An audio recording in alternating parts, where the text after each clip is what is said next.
Sir, democracy का हमने meritocracy में परिवर्तन कर दिया और मेरिटोक्रेसी का एरिस्टोक्रेसी में परिवर्तन कब का कर दिया है। ये एरिस्टोक्रेसी चल रही है। 5-10 हजार लोगों के हाथ में पूरे 120-140 करोड़ का भविष्य हमने दे दिया है। इसके बारे में सोचना पड़ेगा सबके प्रबुद्ध वर्ग को, जिनको ये देश चाहिए, जिनको यहाँ डेमोक्रेसी चाहिए, जिनको यहाँ लोकतंत्र की बात चाहिए, उनको ये सोचने की बात है। आप बताओ कितनी हरकतें चल रही है। मोरबी का पुल गिर गया, उसमें किसी को अरेस्ट नहीं हुआ। जो अरेस्ट हुए वो चौकीदार हो गए, टिकट बेचने वाले हो गए, वो मैनेजर हो गए छोटे छोटे, मगर वहां का नगर परिषद वाला कोई नहीं हुआ।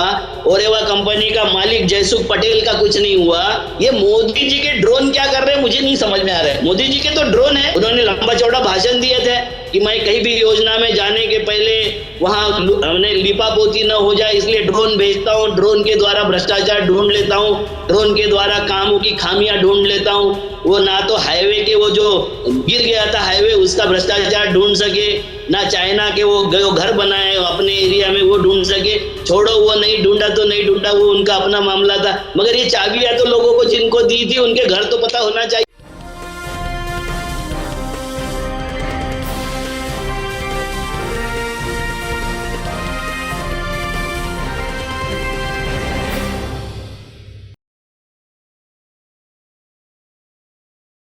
हेलो, नमस्कार, आदाब, सत श्री अकाल और अस्सलाम वालेकुम। मैं हूं मोहम्मद अहमद काज़मी, लेकर आया हूं आपका पसंदीदा कार्यक्रम आपके रूबरू। आज मंडे है और आज एक बार फिर अविनाश काकड़े जी की खिदमत में है। उनसे बात करेंगे, कई अहम खबरें हैं जिस पर उनसे बात करेंगे। अविनाश काकड़े जी किसान सेवा संघ के अध्यक्ष हैं, नागपुर में रहते हैं और गांधीवादी विचारधारा के लिए जाने जाते हैं। आगे बढ़ने से पहले मैं आप लोगों को एक बार फिर याद दिला दूं कि अविनाश काकड़े जी का अपना यूट्यूब चैनल भी है। उस YouTube चैनल पर और बहुत सी वीडियो उनकी देख सकते हैं। बहुत ही बेबाक अंदाज में कई बहुत ही अहम मुद्दों पर वो बात कर रहे हैं लगातार। आज हम जिन इश्यूज पर बात करेंगे उसमें बाई इलेक्शन के कुछ रिजल्ट्स हैं जो सामने आए हैं तेलंगाना और हरियाणा से, और इसके अलावा हिमाचल में अभी वोटिंग होनी है असेंबली इलेक्शंस की, जो 7 होने थे गुजरात और हिमाचल, लेकिन गुजरात को जरा लेट किया, हिमाचल पहले हो रहे हैं। वो उसमें क्या क्या मुद्दे हैं, क्या कुछ किस पर इलेक्शन लड़ा जा रहा है, इस पर हम बात करेंगे। एक हाल ही में कुछ लोगों को मकानों की चाबियां दी गई थी, बेघर लोगों को। उन घरों का क्या हुआ? मोदी जी ने चाबियां दी थी। बीजेपी की सरकार बहुत ही कमाल के काम करती है और गरीबों का बड़ा ख्याल करती है। वो क्या कुछ हुआ है उसका जरा आगे हम इस पर भी बात करेंगे। इसके अलावा हमारे जो कानून मंत्री हैं किरण रिजिजू जी, उन्होंने एक बार फिर सुप्रीम कोर्ट के कॉलेजियम सिस्टम को गलत बताया है। उन्होंने कहा है कि इस पर सरकार खामोश नहीं रह सकती। जज को नियुक्त नहीं करना चाहिए, दुनिया में कहीं नहीं होता, सिर्फ भारत में होता है उनके मुताबिक, और सरकार कुछ इस पर जरूर कुछ करेगी, हमेशा खामोश नहीं बैठ सकती। इससे अलावा के चंद्रशेखर राव जो तेलंगाना के चीफ मिनिस्टर हैं, उन्होंने दावा किया प्रेस कॉन्फ्रेंस करके कि 4 राज्यों की सरकारों को गिराने के लिए लोग, बीजेपी के लोग लगे हुए हैं, गिरफ्तार हुए थे कुछ लोग, और उन पर यह इल्जाम था कि उन्होंने केसीआर के एमएलए को तोड़ने की कोशिश की थी। और हेमंत सोरेन को भी बड़ा गुस्सा है, वो कहते हैं ईडी का नोटिस मत भेजो, समन मत भेजो, मुझे गिरफ्तार कर लो अगर हिम्मत है। तो ये इस तरह के देश की सियासत है। इस पर हम कई कई इश्यूज हैं, इस पर हम बात करेंगे अविनाश काकड़े जी से। काकड़े जी, वेलकम है आपका, मीडिया स्टार वर्ल्ड को आपने समय दिया। आप ये बताइए कि बाई इलेक्शन के जो रिजल्ट आए हैं उन्हें आप कैसे देख रहे हैं? क्या कुछ है आने वाले वक्त का कोई इंडिकेटर हो सकता है? ये क्या कुछ है? वो इंडिकेटर देखने के लिए हमें स्पेशली देखना पड़ेगा तेलंगाना का उपचुनाव। सदन तेलंगाना में चुनाव है, जहां से बीजेपी, नॉर्थ में तो तेलंगाना में है बीजेपी, साउथ में वो घुसना चाहती है। और उसके लिए उन्होंने क्या किया, तो पिछले वक्त वहां राजगोपाल रेड्डी करके था जो कॉन्ट्रैक्टर है बड़ा, वो कांग्रेस का एमएलए था। इसलिए उन्होंने इसलिए रिजाइन दिया कि हम भाई, हमको ये केसीआर पैसे नहीं देता हमारे विकास के लिए, वहां के जो कॉन्स्टिट्यूंसी है उसके विकास के लिए पैसे नहीं देता, मुन्नू गौड़े के लिए। तो उन्होंने उसके लिए क्या किया कि पार्टी को छोड़ दिया, उन्होंने कांग्रेस को छोड़ दिया और बीजेपी के साथ चले गए। तो बीजेपी के साथ जाने के बाद उनको विकास के लिए पैसे मिले कि नहीं पता नहीं मुझे, मगर उनको 18,000 करोड़ रुपए का केंद्र से कोल माइनिंग का कॉन्ट्रैक्ट जरूर मिल गया, और उसके माध्यम से वो वहां अपनी एंट्री करना चाहती है बीजेपी। तो उन्होंने वहां क्या किया कि दुनिया का सबसे महंगा चुनाव लड़ लिया। महंगा चुनाव मतलब एक एक वोटर को 10-10 हजार रुपए तक पहुंच गए। अब बात को समझो किस लेवल में ले जा रही है चुनाव। बाई इलेक्शन में भी अभी 1 साल ही बचा है। अगर हर साल चुनाव होते रहे तो लोगों को तो बल्ले बल्ले हो जाएगी। देश का क्या होगा पता नहीं है, कॉन्स्टिट्यूंसी का क्या होता पता नहीं है, बजट का क्या होगा पता नहीं है, मगर लोगों की बल्ले बल्ले हो जाएगी, क्योंकि 10,000 रुपए एक वोट के वहां बटे हैं। और उसके बाद में फिर वो मटन पार्टी, चिकन पार्टी वो बोनस में है। दारू तो ऊपर से इतना सप्लाई हो गया कि 14-15 साल के लड़के झूमते हुए नजर आए वहां। कई पत्रकारों ने उसका कवरेज किया कि झूमते हुए नजर आए छोटे छोटे बच्चे। और रैली में जाने के लिए भी पैसे। और उसके बाद में उम्मीदवार अगर अपने एरिया में घूमता है उसके एरिया में, तो उसको हार डालने के अलग पैसे, उससे मिलने के अलग पैसे, उससे हाथ मिलाने के अलग पैसे, और उसके साथ में घूमने के अलग पैसे। तो ये चुनाव था या किस तरीके का ये दिखावा था, पैसे का दिखावा था। और पैसे को इलेक्शन कमीशन क्या सो रहा था? इलेक्शन कमीशन ने कभी उसको लिए कोई जवाब तलब नहीं किया, किसी को ना सुनवाई हुई ना किसी को पूछा गया। और उसको जीतने के लिए आपको पता है कि बीजेपी ने अपनी पूरी स्ट्रेटेजी लगा दी, मगर उसको किलिंग जो स्पिरिट के साथ में टीआरएस उतरी वहां, उसके 80 एमएलए उसमें लग गए थे। और जो कांग्रेस की सीट थी वो कांग्रेस को महज 23,000 वोटों पर जमानत जब्त पे सिमटना पड़ा। टीआरएस को जो वोट वो जीते हैं 96,000 वोट मिले, और बीजेपी को 86,000 वोट मिले, मतलब 10,000 वोटों से ही बीजेपी वहां हारी है। आप बात को समझ लो कि किस तरीके से इस देश की राजनीति घूम रही है, किस तरीके से देश की राजनीति चल रही है। एक तरफ ये आम आदमी पार्टी ये बोलती है कि हम इस देश में परिवर्तन लाएंगे, हरियाणा में उनकी जमानत जब्त हो गई।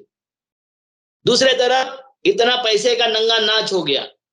और बाकी के महाराष्ट्र की सीट आपको पता है वो लड़े नहीं थे। और ये परिवार मुक्त जो करने वाले थे, ये 7 में से 4 सीटें जीती बीजेपी, उसमें से 3 पारिवारिक वारिस है। मतलब राजनीति परिवार मुक्त, भ्रष्टाचार मुक्त राजनीति, ना खाएंगे ना खाने देंगे, 10-10 हजार रुपए उनको वोटर को देंगे और सीट निकालने के लिए प्रयास करेंगे, पूरी भरसक प्रयास करेंगे।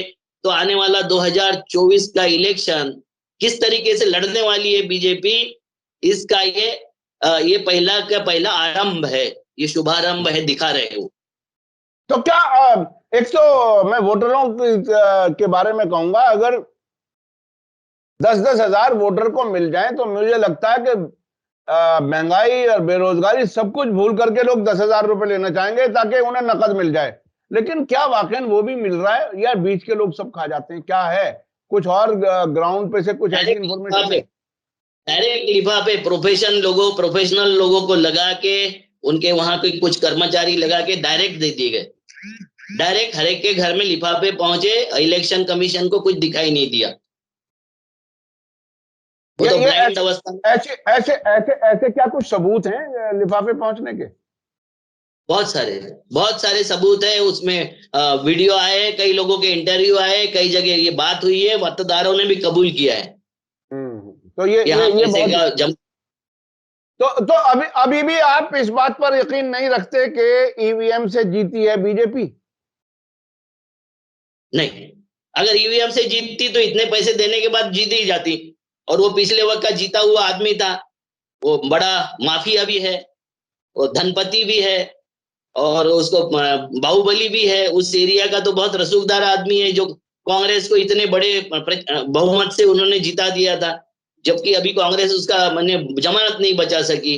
और विशेष तौर से कांग्रेस के राहुल गांधी ने उनको आशीर्वाद दिया था वहां के कैंडिडेट को, और लोगों को बोला भी था। और वहां से यात्रा गुजर रही थी, जब वोटिंग चल रही थी तो तेलंगाना से ही यात्रा गुजर रही थी। मामला देख लो इनकी यात्रा। अगर ये ऐसे ही एनजीओ वाले स्टाइल में इलेक्शन लड़ना चाहते तो ये बीजेपी को टक्कर कैसे देंगे? यानी आपकी राय में अब भी यात्रा का जो फायदा होना चाहिए था, यात्रा का जो तरीका होना चाहिए था, वो नहीं हो पा रहा है आपकी नजर में। अच्छा, हिमाचल प्रदेश का क्या हाल है? हिमाचल प्रदेश का क्या हाल है? वहां वोटिंग होनी है। आपका ये इंटरव्यू वहां के वोटिंग से पहले लोग देख रहे हैं, वहां क्या कुछ है? जरा ये बताइए, वहां के मुद्दे क्या देखो, हैं? 1980 से वहां एक बार कांग्रेस एक बार बीजेपी जीती, 77 तक तो वहां कांग्रेस ही थी। 77 के बाद में 80 से एक बार कांग्रेस एक बार बीजेपी, एक बार कांग्रेस एक बार बीजेपी जीती है। वहां सबसे बड़ा मुद्दा जो है कि 9% बेरोजगारी दर है वहां। और 5 साल से वहां जो शासन चल रहा है, उस शासन में उन्होंने ओल्ड पेंशन स्कीम पर बहुत ज्यादा जोर नहीं दिया। ओल्ड पेंशन स्कीम नहीं देना चाहते। कांग्रेस वहां बोल रही कि हम पुरानी पेंशन स्कीम देंगे। बेरोजगारों की संख्या वहां 9 से 10 लाख है। मतलब हर घर में करीबन करीबन बेरोजगार बैठा हुआ है। हर घर में बेरोजगार एक बैठा हुआ है। स्थानीय मुद्दों पर ही हर वक्त चुनाव होते। उस स्टेट में 2 लाख पेंशनर है जिनको ये पेंशन स्कीम का इफेक्ट पड़ेगा। जो ओल्ड पेंशन स्कीम से अगर कांग्रेस बोलती है और वो अपील कर गया मुद्दा, तो बहुत बड़ा फर्क पड़ने वाला है, क्योंकि 2 लाख पेंशनर है, हर घर में करीबन करीबन पेंशनर है। हिमाचल में हिंदू मुस्लिम मुद्दा नहीं होता, क्योंकि माइनॉरिटी वहां नहीं है, इसलिए हिंदू मुस्लिम मुद्दा वहां नहीं चलता है। अग्निवीर का भी बहुत बड़ा प्रभाव है, क्योंकि वहां के बहुत सारे लोग फौज में हैं। तो फौज में वो सोचने पर मजबूर है कि 4 साल नौकरी करके 22वें साल में रिटायर्ड होके हम करेंगे क्या? ये कैसी सरकार है? ये कैसी हमारी सरकार हो गई? इसके ऊपर भी मतलब केंद्र की योजना और राज्य की योजना, दोनों योजनाओं पर रिएक्शन है। और हिमाचल के रोजगार के लिए स्थानांतरण नहीं करते। बाकी के लोग जैसे बिहार के लोग, उत्तराखंड के लोग, क्या बोलते हैं उसको, उत्तर प्रदेश के लोग जैसे माइग्रेशन करते हैं, उड़ीसा के लोग माइग्रेशन करते हैं, छत्तीसगढ़ के भी करते थे, वैसा यहाँ के लोग माइग्रेशन नहीं करते। वो वहीं रहना चाहते, इसलिए वो वहां स्थानिक रोजगार चाहते, स्थानिक सरकारी नौकरियां चाहते, जो उद्योग है वहां नौकरियां चाहते। मगर वहां बेरोजगारी का सबसे हाईएस्ट रेट है आज के तारीख में। तो ये मुद्दे बहुत महत्वपूर्ण होने वाले हैं, और ये मुद्दों पर अगर चुनाव हुआ तो फिर से वही इतिहास दोहराया जा सकता है। मगर आपको एक बात बता देता हूं, मैं अभी कुछ मेरे दोस्तों से वहां बात किया, प्रचार में कांग्रेस बहुत पीछे है। इनका हर घर पर झंडा लगा हुआ है बीजेपी का। कांग्रेस की वो हालत नहीं है। आम आदमी पार्टी भी एग्रेसिवली प्रचार कर रही है। तो आम आदमी पार्टी कितना वोट खाएगी, कितना वोट सीटें लाएगी, किसको नुकसान पहुंचाएगी, किसको फायदा पहुंचाएगी, इस पे बहुत सारे, क्योंकि पहली बार हुआ है वहां कि जो तीसरी पार्टी इतनी सशक्तता से चुनाव लड़ रही है। ये पहली बार हुआ है, नहीं तो 2 पार्टियों का ही वहां चलता था। अभी ये तीसरी पार्टी लड़ रही है, इसलिए वहां समीकरण क्या बनेंगे, आगे क्या होगा, इसके ऊपर अभी भी कुछ बयान करना या कुछ बात बोलना बहुत कठिन है। मगर चुनाव मुद्दे पर हो रहे, स्थानिक मुद्दों पर हो गए, केंद्र की योजनाओं पर हो रहे हैं, ये तो दिखाई दे रहा है। अच्छा, ये शिवराज सिंह चौहान और मोदी जी ने जो चाबियां दी थी मकानों की, बड़ी टेलीविजन वगैरह पे गोदी मीडिया ने तो बिल्कुल ऐसा दिखा दिया था जैसे सभी बेघर जो हैं वो घर वाले हो जाएंगे। आपके पास क्या कुछ है इसकी इंफॉर्मेशन? बड़ा दिलचस्प माहौल है। वो तो बहुत ही गजब माहौल है, क्योंकि 75,000 सरकारी मकान की धनतेरस को चाबी दी गई थी। ये कहाँ हुआ, कैसे हुआ, थोड़ा सा उसका बता दीजिए। शिवराज सिंह चौहान उस कार्यक्रम में डायरेक्ट उपस्थित थे, और ऑनलाइन उपस्थित थे हमारे मोदी साहब, और उनको चाबियां दी गई। वो जब उनके एरिया में मकान ढूंढने गए तो कोई मकान ही नहीं है, सारे मकान गायब हो गए, एक भी मकान नहीं है। तो जो चाबी जो मिली थी वो किसी ताले में नहीं लगी। अरे दरवाजा ही नहीं है तो किस ताले में लगाओगे चाबी? वो तो ढूंढ रहे पागल जैसे कि कहाँ है। और ये दिखाने के लिए गोदी मुदिया को फुर्सत नहीं है। वो समारोह तो बहुत जम के दिखा दिया कि शिवराज सिंह चौहान ने क्या क्रांति कर ली है, 75,000 लोगों को घर दे दिए, उसका चाबियां सौंप दी, वगैरह वगैरह। मगर घर ही नहीं है, तो घर ढूंढने के लिए ये मोदी जी के ड्रोन क्या कर रहे हैं मुझे नहीं समझ में आ रहा है। मोदी जी के तो ड्रोन है, उन्होंने लंबा चौड़ा भाषण दिए थे कि मैं कहीं भी योजना में जाने के पहले वहां हमने लिपापोती न हो जाए, इसलिए ड्रोन भेजता हूँ, ड्रोन के द्वारा भ्रष्टाचार ढूंढ लेता हूँ, ड्रोन के द्वारा कामों की खामियां ढूंढ लेता हूँ। वो ना तो हाईवे के वो जो गिर गया था हाईवे उसका भ्रष्टाचार ढूंढ सके, ना चाइना के वो घर बनाए अपने एरिया में वो ढूंढ सके। छोड़ो, वो नहीं ढूंढा तो नहीं ढूंढा, वो उनका अपना मामला था, मगर ये चाबियां तो लोगों को जिनको दी थी उनके घर तो पता होना चाहिए था मोदी जी को। वो घर भी नहीं है पता मोदी जी के ड्रोन को, तो सैटेलाइट से ढूंढना पड़ेगा घर। और कोई अगर एलन मस्क वगैरह कोई सैटेलाइट देता है तो मुझे लगता है गोदी मीडिया को दे देना चाहिए उन्होंने सैटेलाइट, कि ढूंढो भाई घर कहाँ है। मोदी जी ने कॉन्ट्रैक्ट देना चाहिए किसी ना किसी को, एलन मस्क को तो देना अच्छी बात है, क्योंकि अडानी के अभी सैटेलाइट बने नहीं है। अडानी के अगर सैटेलाइट बन जाएंगे तो उसको देना चाहिए, और वो घर ढूंढना चाहिए जो 75,000 घरों का। और ये क्या मजाक चल रहा है देश में, किस तरीके से मजाक चल रहा है सर, ये हंसी मजाक की बात नहीं है।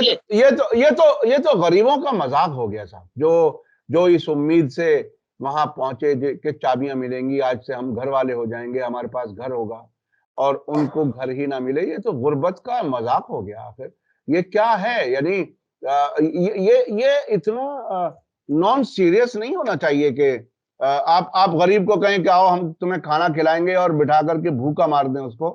ये क्या तरीका है भाई? ये तो बहुत ही मतलब मुझे तो सुन के ताज्जुब हो रहा है कि जिन गरीब फैमिलियों के बच्चे ये इस उम्मीद में जाएं अपने माँ बाप के साथ कि हमें चाबी मिलेगी, आज से हमारे पास घर हो जाएगा, सर पे छत होगी, तो ये हजारों लोगों का इस तरह से मजाक गरीबों का।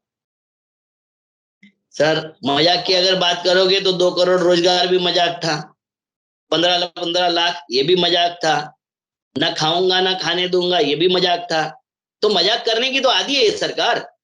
अरे साहब, हर चीज में मजाक मुझे तो ऐसा लग रहा है कि ये 10,000 की बात जो आपने बता दी कि 10,000 रुपए मिल रहे हैं, तो अब 10,000 रुपए के लिए वोट देने के लिए हर आदमी तैयार हो जाएगा। इतनी गुर्बत और परेशानी में हैं लोग कि कल क्या होगा सरकार, कल हमें सोचने की जरूरत नहीं है, आज हमें खाने को मिल जाए। क्योंकि जब आदमी बिल्कुल भूखा हो जाता है उसके लिए 10,000 रुपए बहुत बड़ी बात होती है।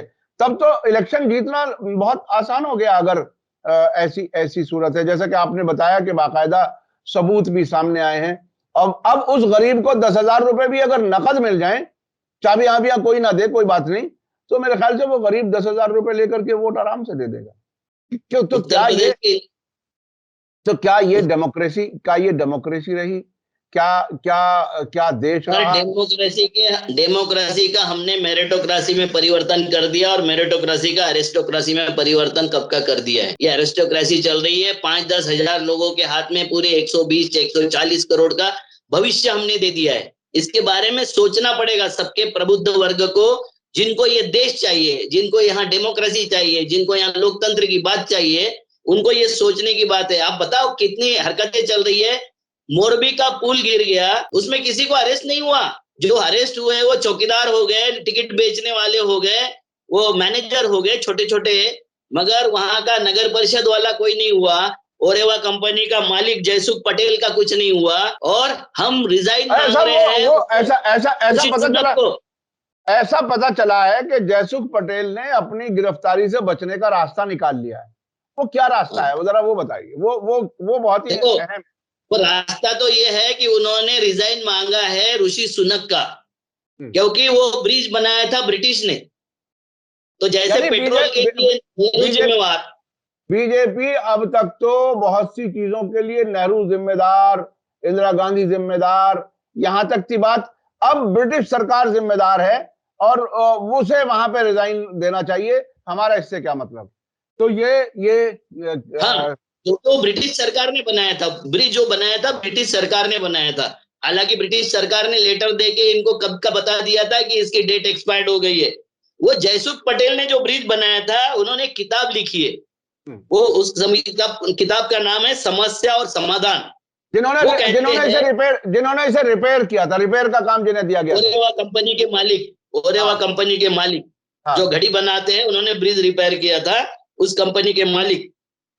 उन्होंने जो किताब लिखा समस्या से समाधान, तो उनको लगता है चुनाव करना ये समस्या है, ये पैसे की बर्बादी है, और वो चाहते हैं कि चुनाव बंद कर देना चाहिए।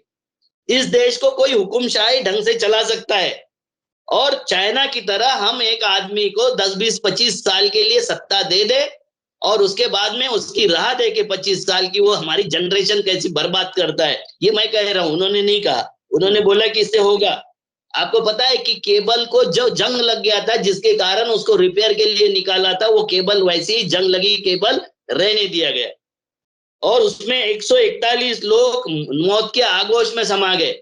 वहां का राज परिवार है मोरबी, उन्होंने कॉम्पेंसेशन पहुंचा दिया लोगों के पास में, मगर सरकार अभी भी सोई हुई है और वहां की नगर पालिका और ओरेवा का मालिक दोनों जांच से बाहर है, जांच से बाहर है। अभी तक उनकी जांच नहीं हो रही है कि कैसा हुआ, कंप्लीशन सर्टिफिकेट कैसा हुआ, फिटनेस सर्टिफिकेट कैसा हुआ, इतने लोगों को 400 लोगों को वहां कैसे परमिशन किया गया, ये किसी बात का। और मुझे एक और बात पता चली है कि लोग उस पे जाते ही इसलिए थे कि वो पुल झूलता था। ये बता रहे कि उसमें लात मार रहे थे लोग। मतलब विवेकानंद ब्रिज गिरता है तो ये भगवान का संदेश होता है, और यहाँ का ब्रिज गिरता है तो ये भगवान की इच्छा होती है। मतलब वो संदेश होता है कि वहां टीएमसी को हरा, वो उसको तृणमूल कांग्रेस को हराना है, और यहाँ ये इच्छा होती है कि भैया भगवान की इच्छा के आगे तो हम कुछ नहीं कर सकते। ये भगवान की इच्छा थी। यह जयसुख पटेल और मोदी जी का कनेक्शन था, बीजेपी का भ्रष्टाचार था, वहां के नगर परिषद का और नगर पालिका का भ्रष्टाचार था, क्या क्या था, क्या क्या इग्नोरेंस था। और अभी भी लाशें नहीं मिली है पूरी, उन्होंने बता दिया कि लाशें पूरी मिल गई है। वहां रो रहे रिश्तेदार कि मेरी बहन की लाश मिली, उसको जला दिया, भांजे की लाश नहीं मिली। कल मैंने वो वीडियो देखा, दर्दनाक तरीके से लोग रो रहे थे कि हमारे पार्थिव शरीर नहीं मिले, हमारी डेड बॉडी नहीं मिली, आदमी जिंदा नहीं मिला और डेड बॉडी भी नहीं मिली। तो क्या मामला? अच्छा, ऐसे ऐसे टाइम में मोदी जी ने कल तो बहुत बड़ी बातें की, वहां पे एक इलेक्शन रैली में ये कह दिया कि मैंने गुजरात बनाया, हमने गुजरात बनाया, और ये नारे लगवाए खूब, जैसे गुजरात की बहुत तरक्की हुई है। ये 140 लोग तो बिल्कुल अभी ताजा मौत की आगोश में गए हैं, जैसे कि आपने बताया। उनके बारे में कोई सेंसिटिविटी नहीं, उसकी जिम्मेदारी किसी पर नहीं, अपनी तरफ से तो कुछ बात भी नहीं कर रहे। अब मुझे नहीं लगता कि मोरबी के बारे में मोदी जी कहीं भी कुछ बोल रहे हो, अब जो इलेक्शन कैंपेन में वो गए। आपको क्या लगता है? वो तो ये कहते हैं हमने बनाया, यानी वो गुजरात मॉडल की बात अब भी दोहरा रहे हैं बाकायदा। उस गुजरात की जहां जब ट्रंप आते हैं तो एयरपोर्ट से शहर तक के रास्ते को कवर कर दिया जाता है साइडों से। खुद मोदी जी जब जाते हैं तब वहां की म्युनिसिपैलिटी मोदी जी से ढकती है। ये देखिए कमाल, मतलब आदमी अपने घर जा रहा है, उसको अपने घर का भी पता नहीं होना चाहिए कि किस हालत में मेरा घर है। तो ये क्या मॉडल यही है कि लोग ऐसे मारे जाएं बेदर्दी से, और उनकी कोई जिम्मेदारी भी ना ले, उनको कंपेंसेशन भी ना दे, उनको डेड बॉडी भी ना पहुंचे? क्या है ये फिर? देखो, आज के तारीख में डंडा, पुलिस और संविधान जनता को डराने के साधन है। ये तीनों का दुरुपयोग करके सब सत्ता में चल रहे हैं। मैं पहले से ही बोल रहा हूँ, 2014 के पहले से मैं बोल रहा हूँ गुजरात मॉडल के बारे में। मैंने कई मीटिंगें की है, कई लोगों से मेरे संबंध वहां रहे हैं, और कई जगह मैंने अपने जो छोटी मीटिंगें होती है, ट्रेनिंग कैंप होते हैं, वो मैंने किए हैं। गुजरात मॉडल का मतलब है 30% लोग बेनिफिशियरी होंगे, जैसा ये ओरेवा के मालिक जैसे लोग जो है वो बेनिफिशियरी होंगे। 30% 40% लोग हैवॉक में रहेंगे। ओ क्या हो रहा है, क्या विकास हो रहा है, कैसे विकास हो रहा है, बड़ी बड़ी बिल्डिंग, हाईवे, जिस हाईवे में पूरी कार घुस जाए अंदर। कल्पसर परियोजना में एक ईंट नहीं चढ़ाया, 1964 में उसका शिलान्यास हुआ था। अगर वो हो जाता तो पूरे सौराष्ट्र में पानी हो जाता, पानी हो जाता पूरा सौराष्ट्र में, फसल दाम दुगनी चौगुनी बढ़ जाती थी। उसमें एक ईंट नहीं चढ़ाया। मोदी जी के पूरे कार्यकाल में 1 हेक्टेयर जमीन का पानी का इरिगेशन का इजाफा नहीं हुआ। और तीसरी उन्होंने जो बात की है कि 30% लोग, 30% मैंने बता दिया बेनिफिशियरी, 40% आश्चर्यचकित, और 30% लोग ऐसे हैं कि जो डरे हुए हैं कि हमको वोट नहीं दोगे। आपको पता होगा कि आंदोलन में पटेल पाटीदार आंदोलन में जब पैसे दिए थे किस उद्योगपतियों ने, तो उनके ऊपर कैसे डंडा लगा के उनके उद्योग बंद करवा दिए गए थे, उनके उद्योगों को पीटा गया था, उद्योग के मालिकों को पीटा गया था, इनकम टैक्स की, ईडी की, सीबीआई की सब रेड डाली गई थी। तो 30% डरे हुए, वो किसी जाति और धर्म के विशेष के नहीं है। आपको ये लगता होगा कि 30% मुसलमान डरे हुए, नहीं, जो इनके विरोध में जाएगा वो डरे हुए हैं। जो इनके साथ में है वो बेनिफिशियरी है, और बाकी का समाज इनके प्रचार प्रसार और ये सारे माध्यम से आश्चर्यचकित है, मतलब ब्लाइंड हो चुका है, उसको समझ में नहीं आ रहा है कि क्या डेमोक्रेसी का मतलब है। अच्छा अच्छा, गुजरात में तो अभी पिछले दिनों एक बड़ी दिलचस्प खबर आई थी, इंडियन एक्सप्रेस ने की थी बाकायदा, बहुत ही भरोसे वाला अखबार है कि 1000 कंपनियों के मालिकों से, मैनेजमेंट से इलेक्शन कमीशन ने जो है वो एक तरह से सौगंध ली है और समझौता किया है, उसे जो भी नाम लें, कि अगर कोई आपके यहाँ कोई वोट ना डाले तो उसका नाम जो है उसको बाकायदा उसे शर्मिंदा करो, बदनाम करो। वो भी एक ताकत लगाई जा रही है पूरी कि वोट देने के लिए लोग निकलें जरूर। अच्छा, वोट देने के लिए निकलें, ये कोई, इसमें कोई बुराई नहीं है, वोट ज्यादा से बीजेपी को ज्यादा देने हो। के लिए। हाँ, लेकिन बीजेपी को देने के लिए ये इंतजाम कराया जा रहा है, क्या कुछ है, देखो मतलब ये तो पहला देखो तजर्बा है। हाँ, नहीं नहीं, वो पहले भी किया था। 100% वोट देना चाहिए, हम भी चाहते हैं कि 100% लोग वोट देना चाहिए। नहीं तो उनके जो ये है सरकारी सहूलतें जो मिलती है, जैसे गैस सिलेंडर मिलता होगा, रेल टिकट मिलती होगी, फ्लाइट की टिकट मिलती होगी, अनाज मिलता होगा, उसको सील किया जाए, ये मैं भी चाहता हूँ।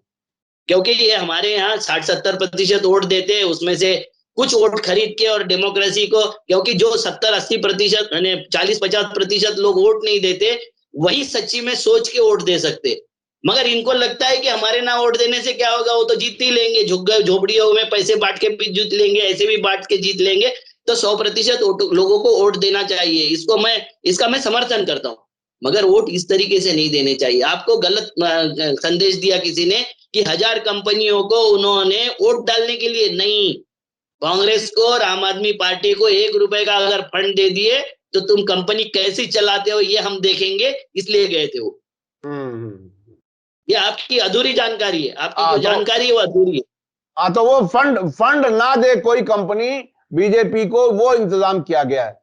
तो बहरहाल अब आपको क्या कुछ लगता है, हमारे 2 चीफ मिनिस्टर्स हैं, उन्होंने बड़ी शिकायत की है, उन्हें बाकायदा ये कहा जा रहा है कि नॉन बीजेपी सरकारों को गिराने का इंतजाम बाकायदा किया जा रहा है। बल्कि के चंद्रशेखर राव ने, तेलंगाना के जो चीफ मिनिस्टर हैं, उन्होंने हाल ही में प्रेस कॉन्फ्रेंस में ये भी कहा है कि जो लोग गिरफ्तार हैं उन्होंने वीडियो पर यह भी एक्सेप्ट किया, कबूला है कि 8 स्टेट्स की सरकारें हम गिरा चुके हैं और 4 अब हमारे टारगेट में है, जिसमें दिल्ली, आंध्र प्रदेश, राजस्थान, तेलंगाना।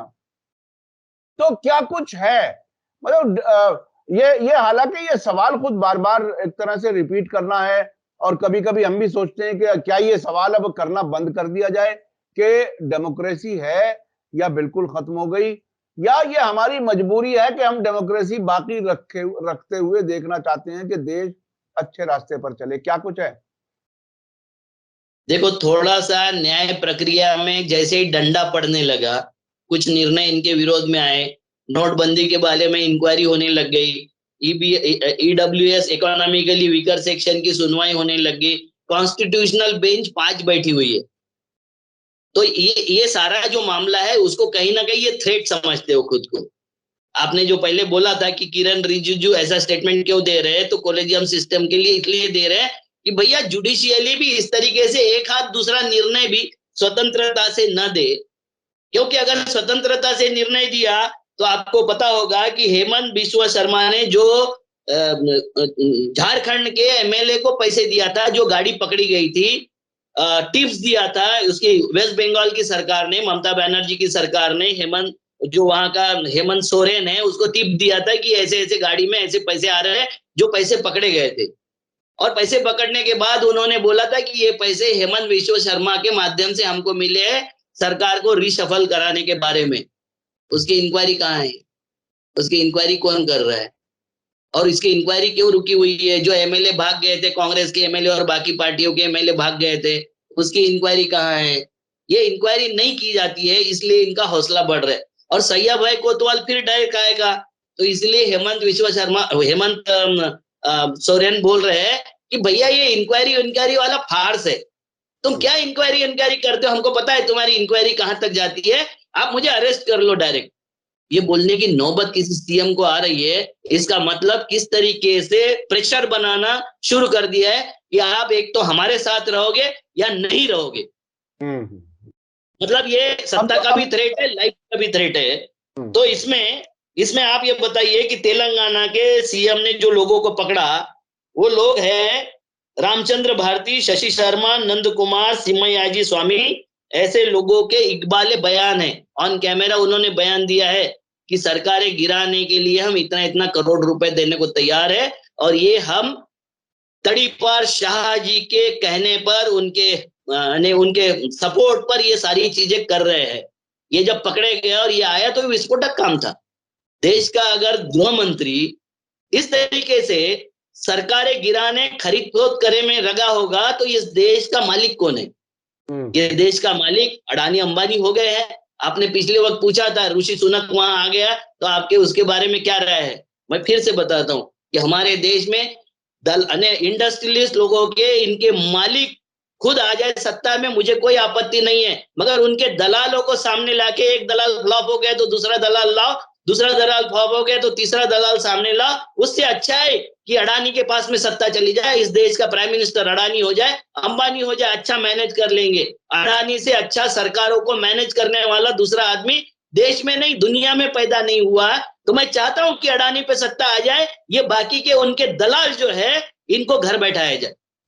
तो अडानी को सत्ता में लाने की बात तो देखिए, हम ये ना भूलें कि ये जितने भी इंडस्ट्रियलिस्ट होते हैं, इनके अपने इंटरेस्ट दूसरे मुल्कों में भी बहुत होते हैं, और दूसरे मुल्कों में इंटरेस्ट होने का मतलब ये है कि हमारे कुछ भी कोई चीज सीक्रेट नहीं रहती। हालांकि अब भी पूरी तरह से डिफेंस में 100% आईडीएफ होने लगा, और दूसरी बहुत सी चीजें, जी जी, वो सारी चीजें हो रही हैं। तो खैर, अब मैं एक चीज और याद दिलाना चाहता हूं। आपने कहा कि या तो आप रहें या तो आप हमारे साथ रहें, तो नहीं तो ना रहें।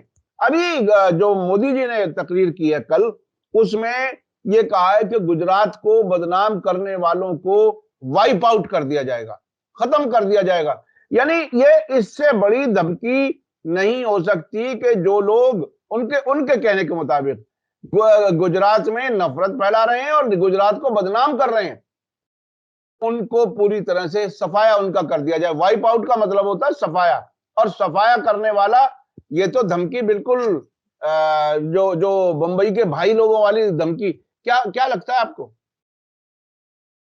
देखो, आपको पता होगा कि सत्येंद्र जैन को मनी लॉन्ड्रिंग में पकड़ा था, एक भी सबूत नहीं मिला। मनीष सिसोदिया को लीकर के लिए सब जगह उन्होंने रेड डाल दिया, कोई सबूत नहीं मिला।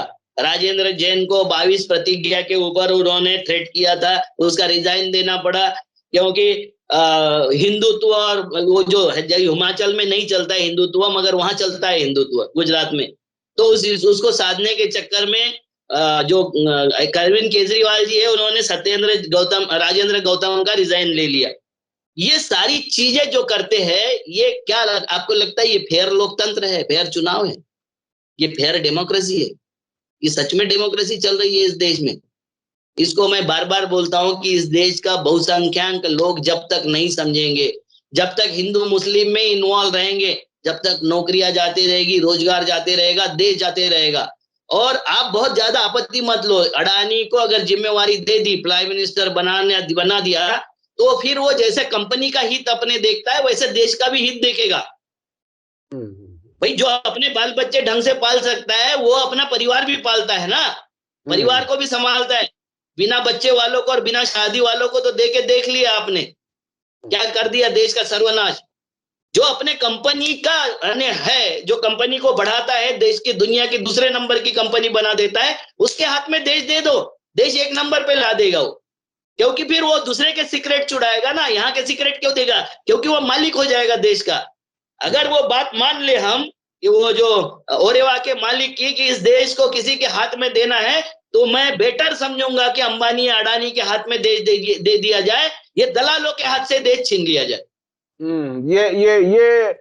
ये मैं समझता हूं आपके जो जो डेमोक्रेसी के ऑटोक्रेसी और तानाशाही में बदलने के बाद एक तरह से जब सब तरफ से आदमी नाउम्मीद हो जाता, तब इस किस्म की बात करता है। तो क्या आपको डेमोक्रेसी मैं के आपको वापस एक आने और की? बात बता देता हूँ, एक और बता देता हूँ ये सत्ता में आने के पहले रोहिंग्या की संख्या गिना रहे थे, बांग्लादेशियों की संख्या गिना रहे थे, अब उसके बारे में कुछ नहीं बोलते।